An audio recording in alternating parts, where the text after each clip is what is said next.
Hai murid-murid, hari ini kita akan mempelajari mengenai kemahiran mendengar dan kemahiran bertutur. Mari kita melihat kepada standard kandungan bagi kemahiran bertutur. 1.3. Bercerita dan menceritakan perkara yang didengar, ditonton dan dibaca dengan sebutan dan intonasi yang betul.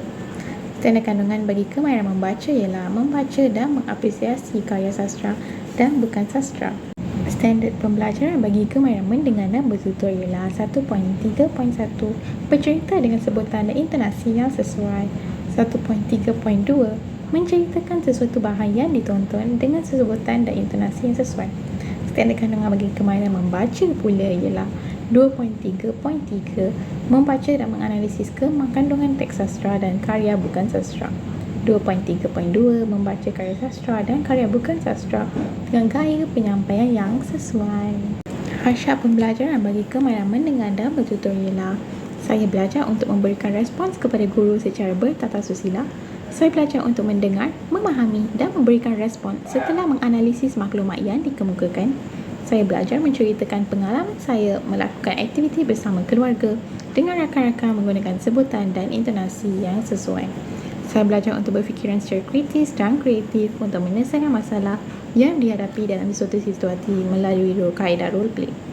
Seterusnya, hasrat kejayaan bagi kemahiran membaca ialah saya belajar membaca dan memahami petikan cerpen dengan sebutan dan intonasi yang betul. Kedua, saya belajar menganalisis cerpen untuk memahami konteksnya. Kriteria kejayaan bagi kemahiran mendengar dan bertutur ialah saya dapat memberi respons kepada guru secara bertata susila.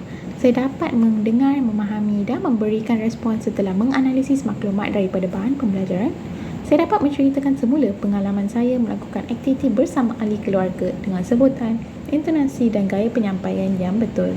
Saya dapat berfikiran secara kritis dan kreatif untuk menyelesaikan masalah yang dihadapi dalam situasi melalui kaedah role play.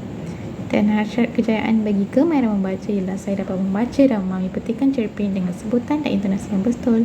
Dan akhir sekali, saya dapat menganalisis petikan cerpen untuk memahami konteksnya.